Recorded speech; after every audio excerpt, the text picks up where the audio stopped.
Okay, hello, welcome back. I'm Sonia and I'm here with Mandi from Ecstatic Astrology. She's doing her first Astro Weekly update with me. So welcome, Mandi. Hello, it's so good to be here. And you can find Mandi at ecstaticastrology.com and you can find me at celestiaastrology.com.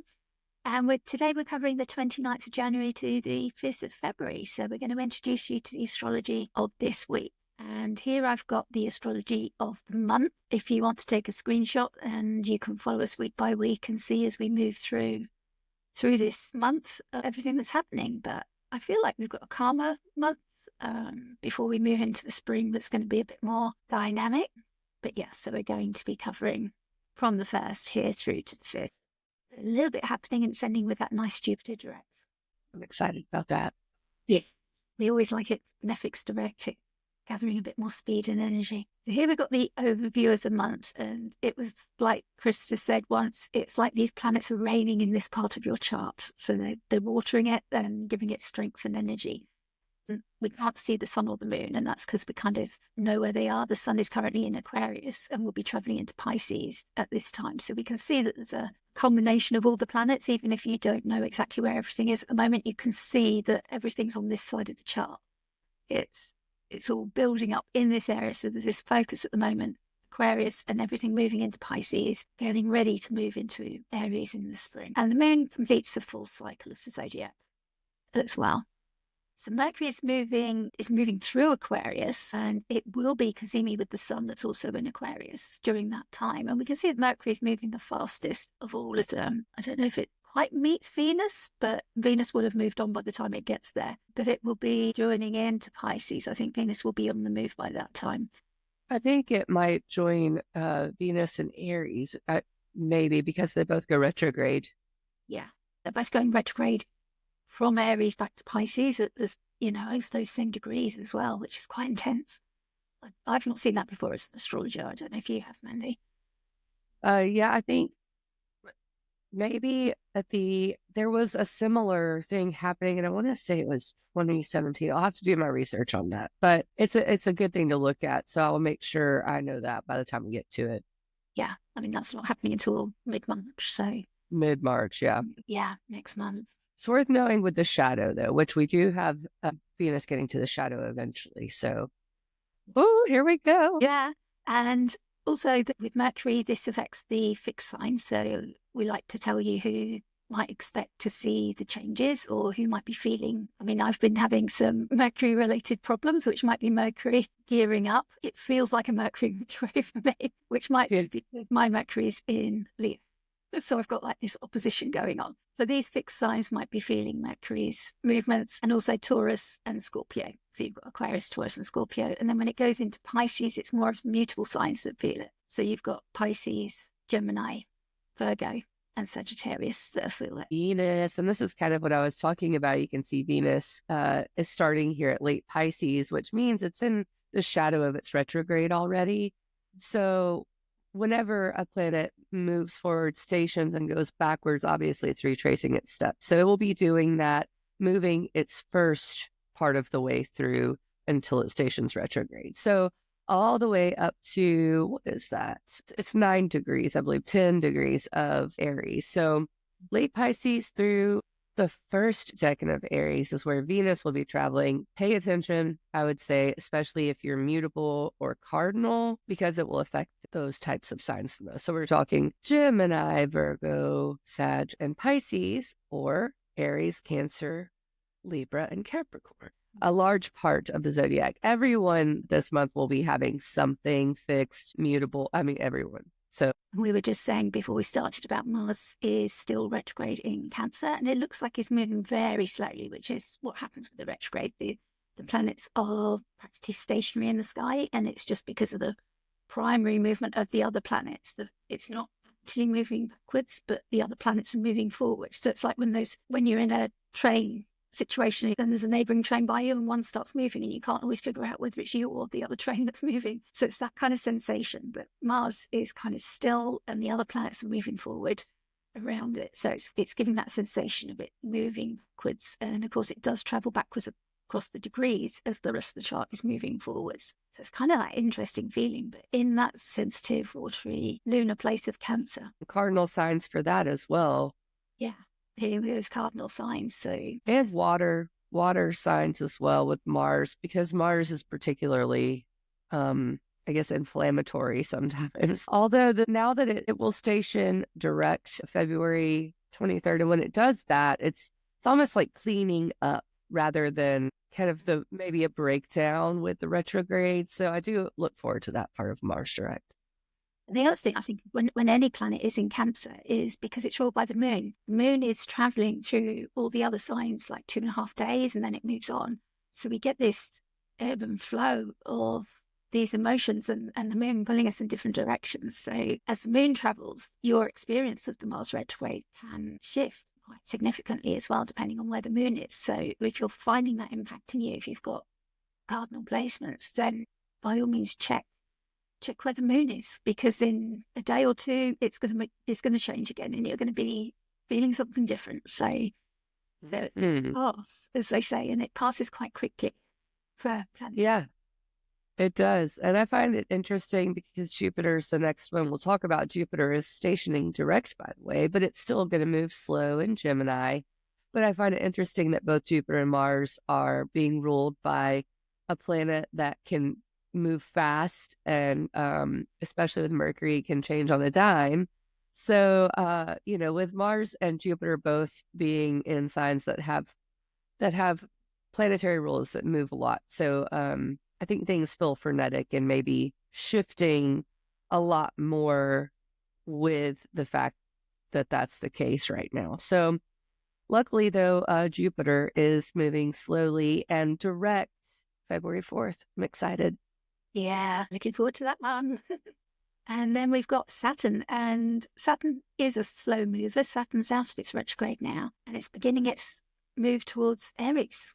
And that won't be until the spring, but it's starting to just begin that forward movement, covering new ground for us, really, where it's been moving forwards and retrograding back. We've been going over the same thing. Now we're going into new areas of Pisces, which is just that dreamy, ethereal, boundaryless place, and Saturn bringing some constrictions or limits or bringing some form to it as well. Absolutely.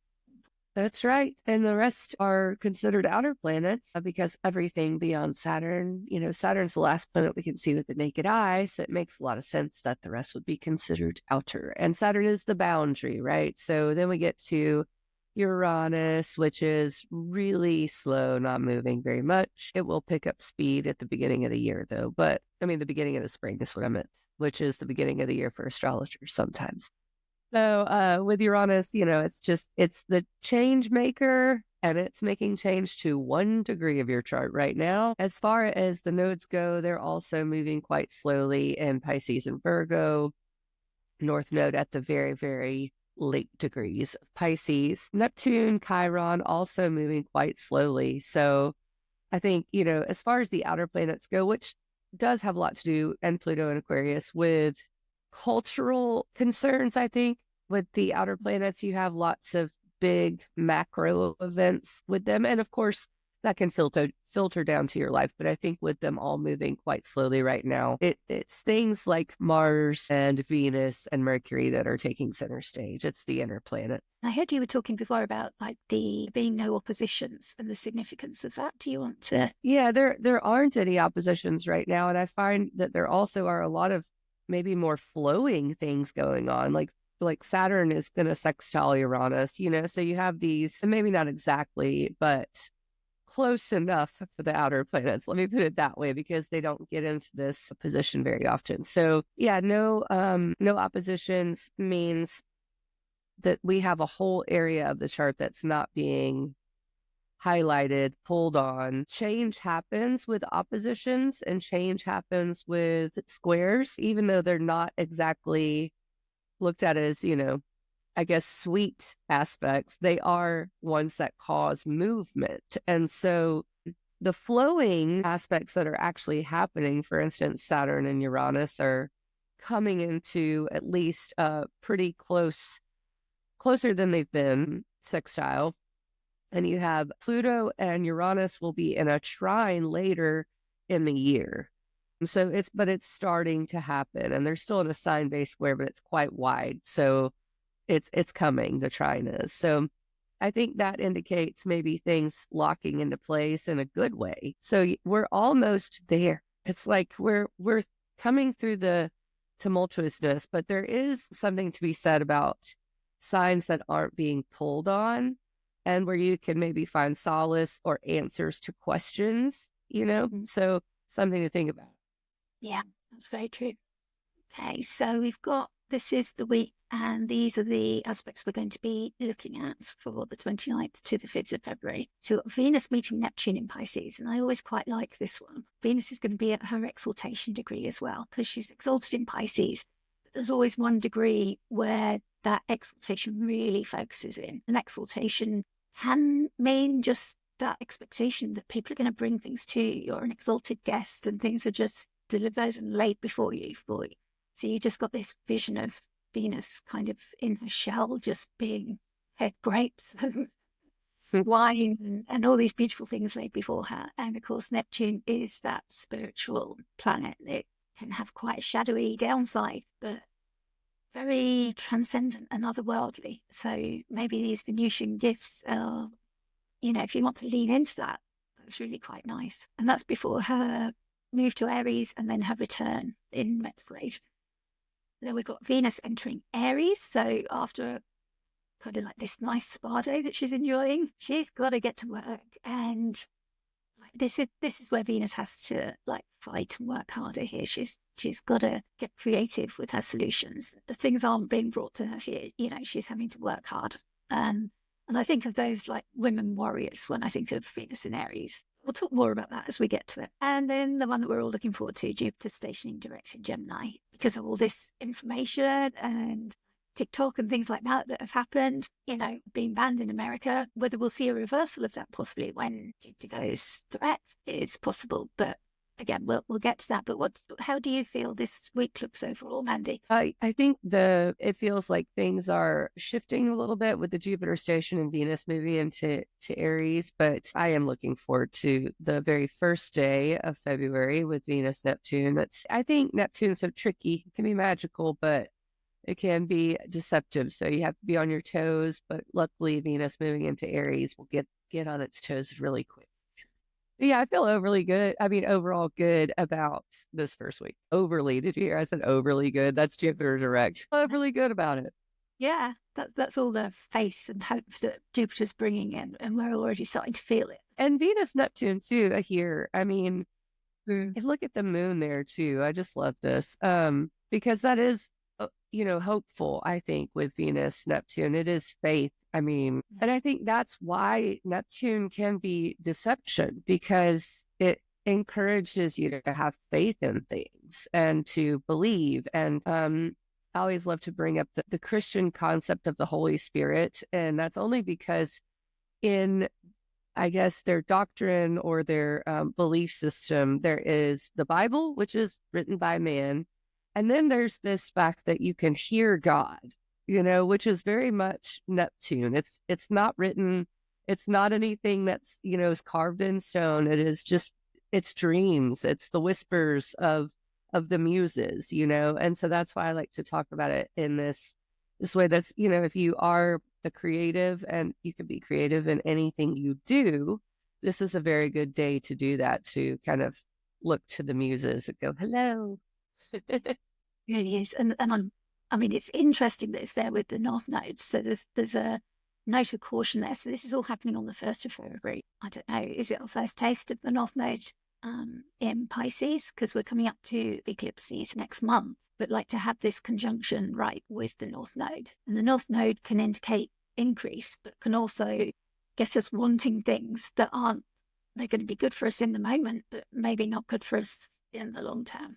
But they are, it's said, Abby Mashar said they're good with a good one. And of course we've got Neptune and Venus there. So that's giving this benefic slant. So maybe it is more good. So that's maybe the things that we want maybe have a higher spiritual reach, maybe where it's not material things that you're aspiring to. You're aspiring to help the collective or reach out and make a difference in the world or something. I think their ideas can come in here and then it's so funny to know that there will be the retrograde process of Venus and it will come back to these degrees.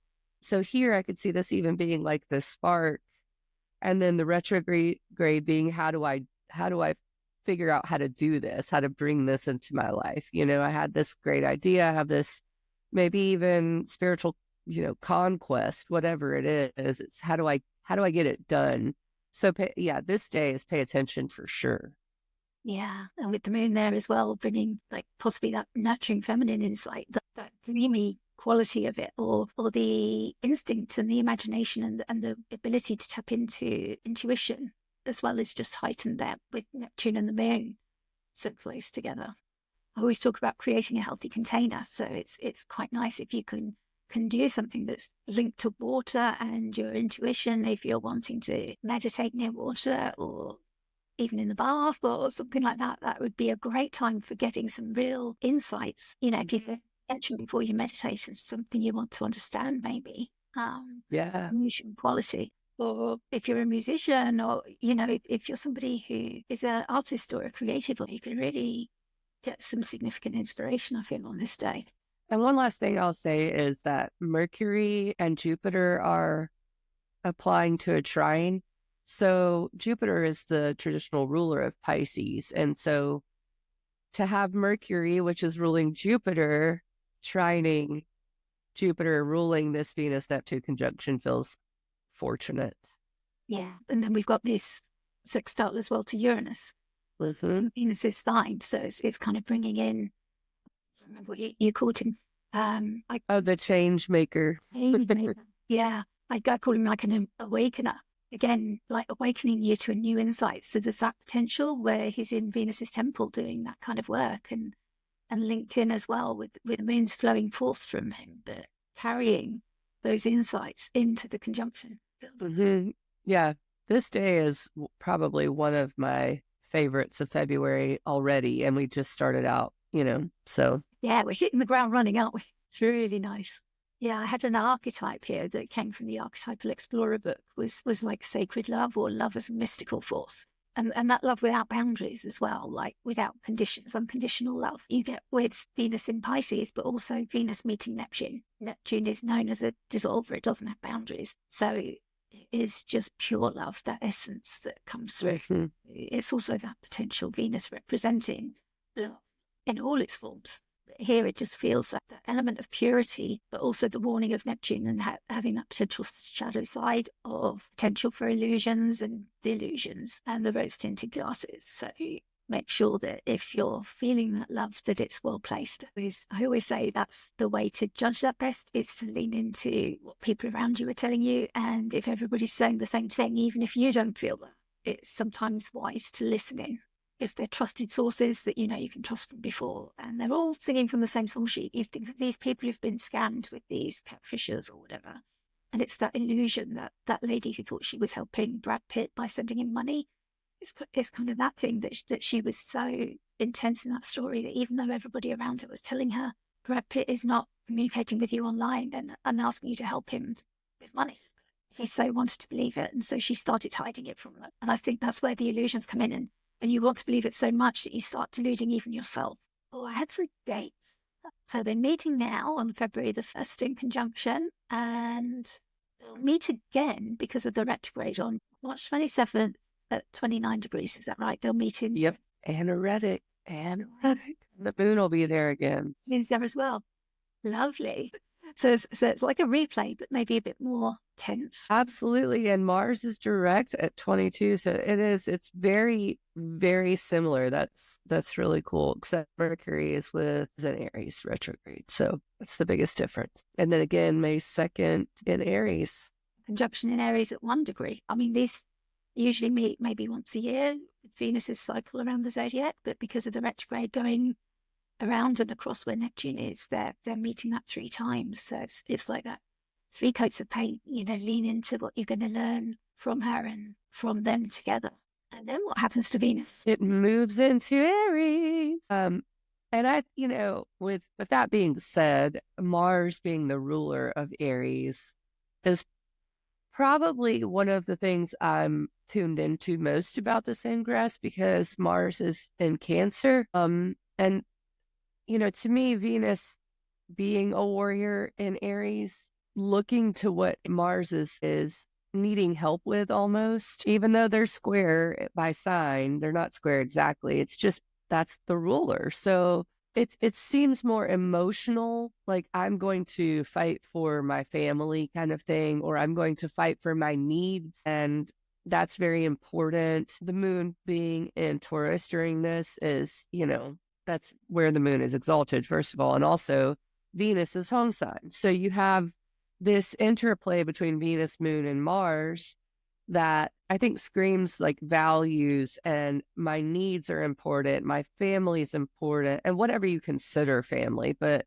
Cancer is such a familial sign, so there is a specific thing I think that comes through with the ingress of Venus into Aries. It does draw my attention to my values, my needs, and I'm going to pay attention to my circle almost. It's a very personal sign. Yeah.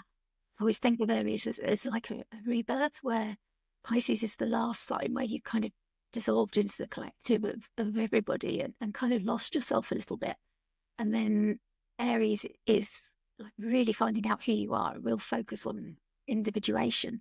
And also being the first sign of the zodiac, it's symbolically the light returning. We lost the light during the winter months. And Mandi said earlier, this is like when the sun reaches here, it's not quite there yet, still in Aquarius in exile, but it will get to Aries. And when it does, that's like the astrological new year. And it like symbolizes that return of the light, that the battle against the darkness has been won and the light returning. So for Venus now, she's sort of leading this battle, like those soldiers that go ahead.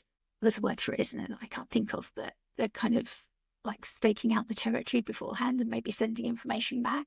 And it's like in the way that she's fighting, she's kind of preparing the ground for the sun. Yeah.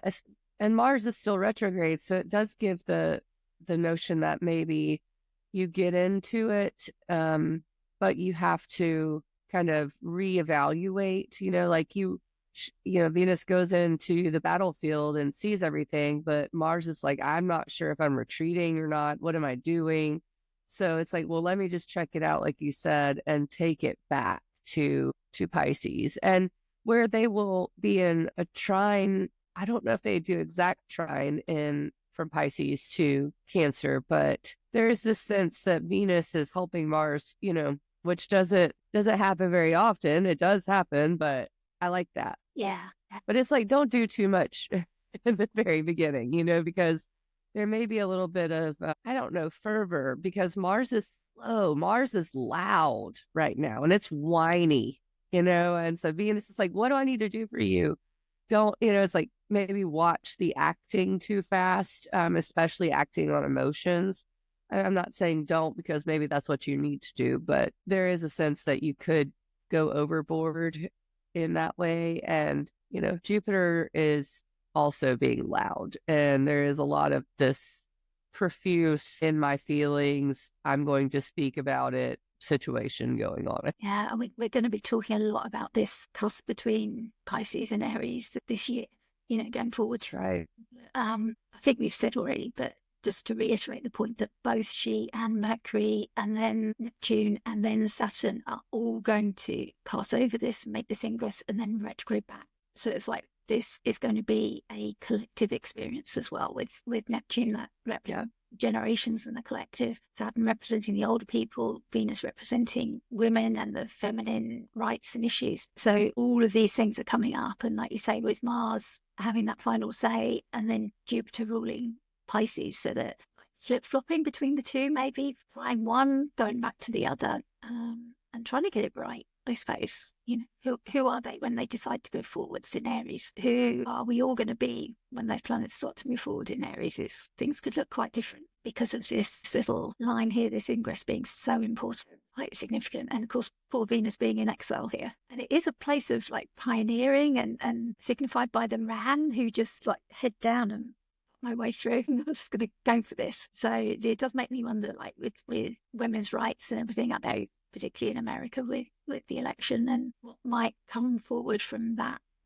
As Trump takes over the presidency and starts issuing orders and making laws that fight back that might follow. It makes me think of that article that came out as well about the Celtic queens and women that came out very, very recently. But it was looking at the Iron Age society, and it said that men travelled to marry women. And so women stayed in the place. They could tell from the DNA that it was women who owned the land, and the men would marry into it. And like a different matriarchal kind of society. And it brought another level of respect in. It just felt Venus in Aries. But you also see like the African warrior queens, that they were equal in full and with fighting skills and everything. It's that equality as well, the genders and the respect for the genders that somehow got lost. I think these days, the yin and yang, it has to be perfectly in balance, doesn't it? And somehow it feels out of balance now. Maybe it's time to get that corrected. Well, we could hope. Yeah. So yeah, no, I also see Venus sextiling Pluto on the ingress. Yeah, very much empowerment. It's funny, I kind of look at Venus right now as an evening star, but it's about to go into after the retrograde and Venus star point with the Venus Sun Cazimi. It will be a morning star, and that's, Lucifer traditionally. Yeah, I mean, Venus is deciding right here, I might be in my Lucifer era. Let me just go back and be a morning star. Yeah. It's like the dark feminine. Yeah. Yeah, that is deep undercurrents of our ancestors and in our DNA. Evening star, I believe, is spoils of war. Morning star is the warrior. Oh, wow, I didn't know that. So we'll talk more about it too, because on our subsequent weeks, we're sliding into it. Yeah, I mean, she's co-present with Chiron as well, which is going to activate those winds of self. And even for us all on individual levels like that sextile with Pluto, it's of the nature of Venus, a sextile, so it's going to be helpful and bring opportunities, but it can also reveal the shadow side. And maybe the dark feminine within us all, whether you're male, female, or any other gender that anybody can choose to be, because there are more than two. Whatever, like that thing of you can choose your own opinions, but you can't choose your own facts. And gender and sex, I believe at least, are two different things. I feel like whatever comes up for you, it's worth looking straight in the eye. Like Venus is going to give you that strength and that power, and that will help you find yourself and help you with this stage. And the retrograde as well is all about things like that real finding yourself and who are you now and what do you fight for and where are you needed in the battle. But also Aries, as we say, is cardinal signs, so it's going to affect all of the cardinal signs, so that's square to Mars in Cancer, but also Libras and Capricorns, so that's Saturn rule sign as well. So it's interesting how they all grow together. Then we get to the 4th. This is Jupiter direct. This is something I've been looking forward to because I'm in a Jupiter perfection year. So, by the way, if you are familiar with perfection years, any planet that we're talking about, if it's your Time Lord, it's something to note. So Jupiter direct, any planet direct is extremely loud. And I believe Rick Levine says that a lot. And I agree, it is. It's just sitting there, making a point. So especially if you have anything around 11 degrees, and I'd give it a degree on either side of Gemini, this is where Jupiter's going direct. And the thing is, this is also right at the Venus ingress. So, I mean, it's just right after that. And I think that's going to make for a big time all around. So I think one of the things to note is that Mercury is ruling Jupiter. Jupiter is abundance. Jupiter is the largest planet. It expands everything. So when it's in Gemini, that's communication, that is data processing, it is the internet, it is anything technology.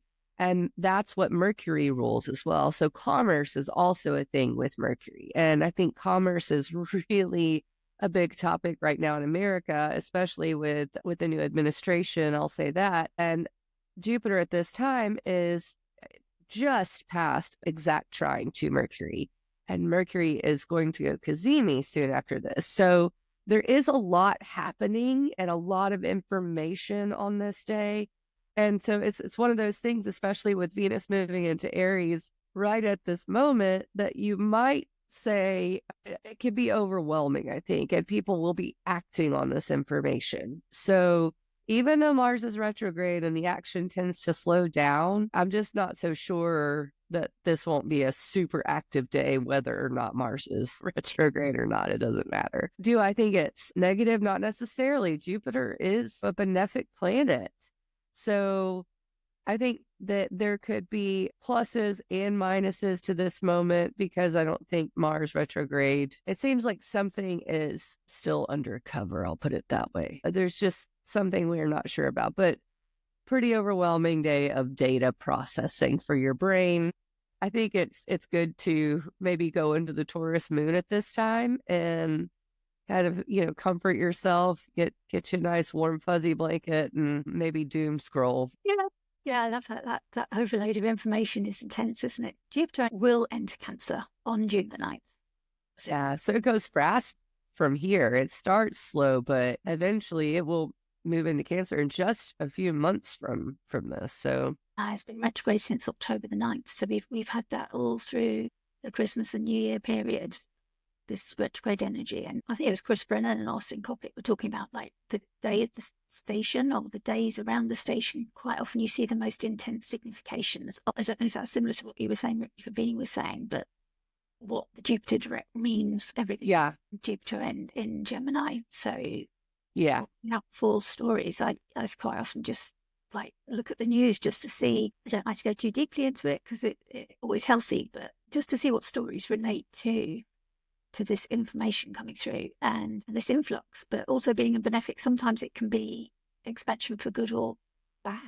It's like expansion of your waistline or a tumor or something. You don't always want everything to grow. You need some sort of checks and balances, and it just feels like it's going to just go and grow now. Those setbacks of the retrograde, it's good to go now. Thank goodness. It is in its fall in Gemini as well, meaning that it can struggle to realize its deeper purpose, and it sometimes needs to call on its friends. So, like you said, that trying to, and also in Aquarius being sort of like the air sign, it just brings that extra like oversight of the big picture in as well. That Jupiter there is down in the details and ins and outs and the curiosity of everything, but Mercury there has got an oversight of where are we taking this, what's going on, how, and just that also as a way to like innovate and take it forward somehow. What are we going to do with all this? Where is it leading us? We can't just be overwhelmed with information for its own sake, but maybe we can use this and harness it to a greater good. Yeah, and the Sabian symbol mentions things like rising above conditions and limitations, standing up for yourself, demanding better treatment, not being afraid to ask things or speak your mind. There's many people who've written on the Sabian symbols, but I like to just say this is the theme here with this degree according to Dane Rudyard. So, which I think is apropos, especially with Mercury and Aquarius. Yeah, this transit is, as well, I was just thinking, this Jupiter has like a 12-year cycle around the zodiac. So you can also think back 12 years to what was going on for you then with regards to information and those kind of themes. Of course, we're in a different place with regard to technology then, like significantly different. You can see how it's grown and realign with your own intentions as well. That's kind of how to harness the magic of it. What do you want to grow in terms of the data and the way you use it? That can be quite helpful. I always talk about the healthy container for things. And I think once you're clear on your own intentions, that really helps. So I think that first week in February is going to be busy for me, I think. Sure, yeah. Getting myself set and sorted. Jupiter's in a sign for about a year. So when it reaches Cancer, it's going to be in its exaltation. So it's going to feel quite different. I think that covers it. Those are, this date, February 1st through 4th, these are the big ones. Yeah, they are. It's kind of, the month starts with a bang, doesn't it? Mm-hmm. It sure does. It sure does. Okay, well, that concludes this first week of February. And Mandi and I will be back next week for the 5th to the 12th. And if you've enjoyed this, if you found any of the information helpful, if it's helped you with your own astrology, we'd really love to hear your comments and your reflections. And please remember to like, subscribe. It really helps us as a small channel for us to grow Astrological Kairos. So thank you and welcome Mandi to Astrological Kairos. You can find Mandi at ecstaticastrology.com and you can find me at celestiaastrology.com, and at Astrological Kairos is where you can find our collective. Thank you for listening. Bye.